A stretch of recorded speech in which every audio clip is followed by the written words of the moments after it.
So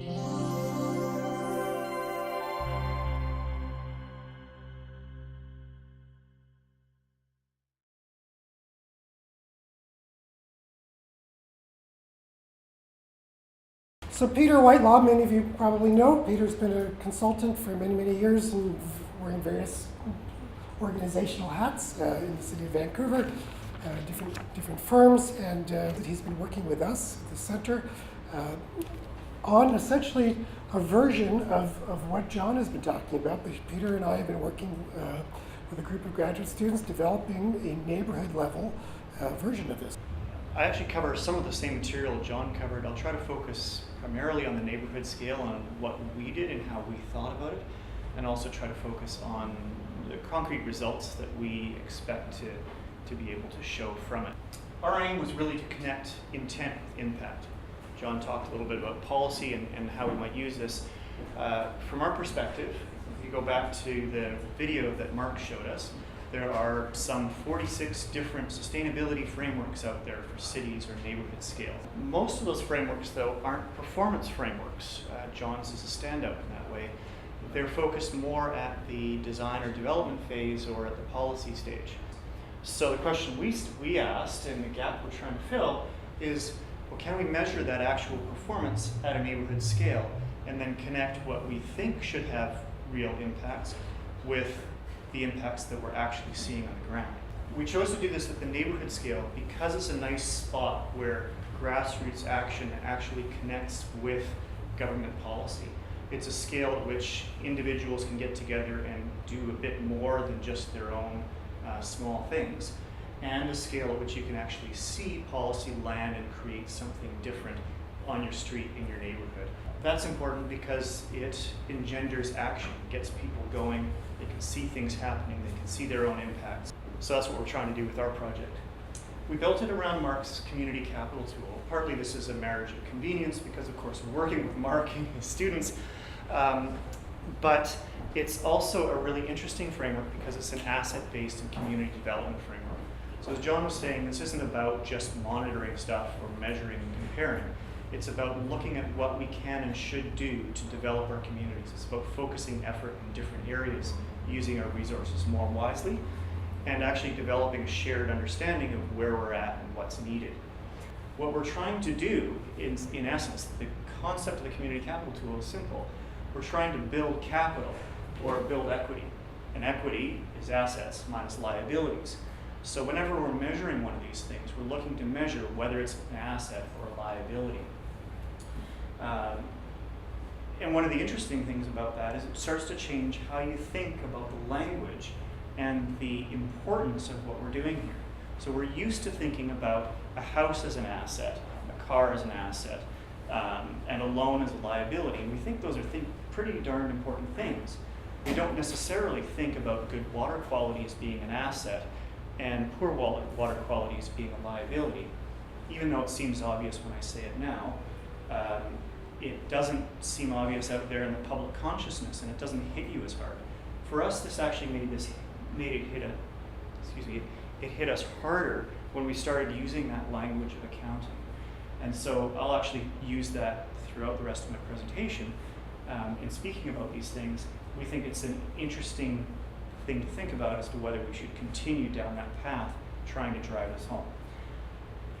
So the second thing is, if this is an accounting lens, the usual thinking, if you're familiar with triple bottom line accounting, is that isn't this 6 forms of capital is more like a 6 bottom lines? And it is somewhat, but we wanted to be really clear about this, that often when people think about or hear about triple bottom line accounting, they interpret it as the idea that it's fine to have a balance, that the final bottom line is the sum of economic, social, and environmental, which means that if your forests are burning and your economy is in the tank, but everybody's happy and safe, that you're still doing okay. From our perspective, you can't balance these different kinds of capitals. You actually need assets in all 6 different areas.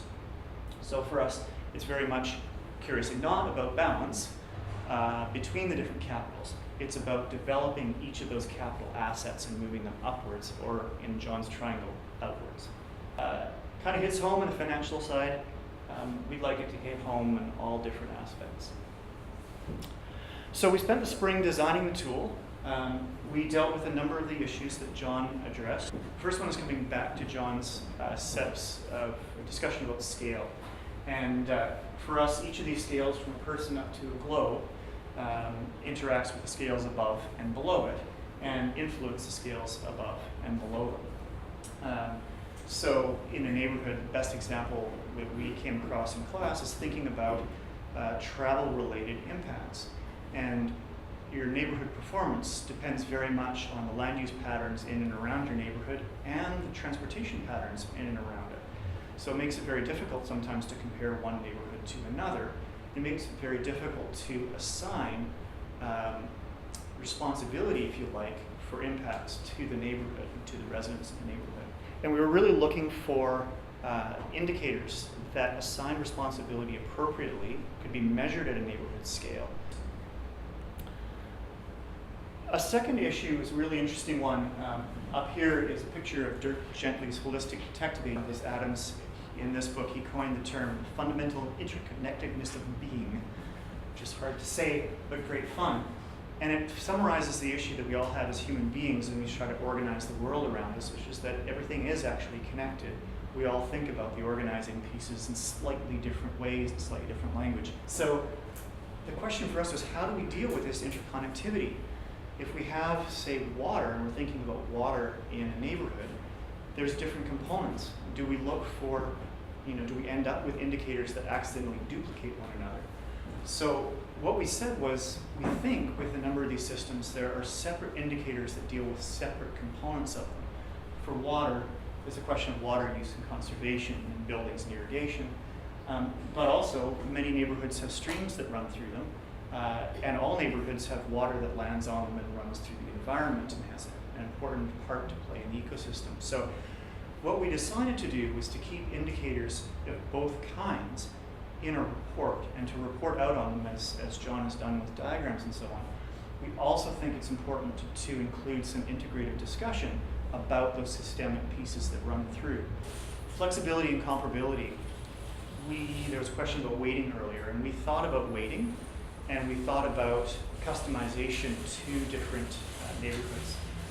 Southeast Falls Creek and East Clayton are clearly hard to compare, even though they're often compared because they're leading sustainable neighborhoods in the Lower Mainland. So the question for us was, how do we address the desire to always to have some ability to compare, but then the reluctance to do that, and the desire to have a useful comparison.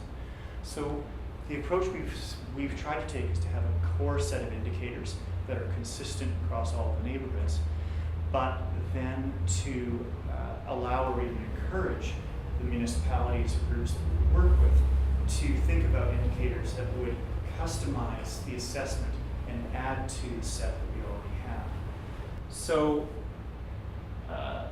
visual accessible reporting, John's spoken to this already. I don't think I'll say anything more about it except that we like what's been done already, and this is the type of thing we'd imagine doing with our tool. So that means that the report you get is something that you can explain to city council or senior management in an organization very, very quickly, and then you can dive down into areas that require more, that people are more interested in. So it's a very easy thing to do to focus effort and focus conversations through this kind of visual communication.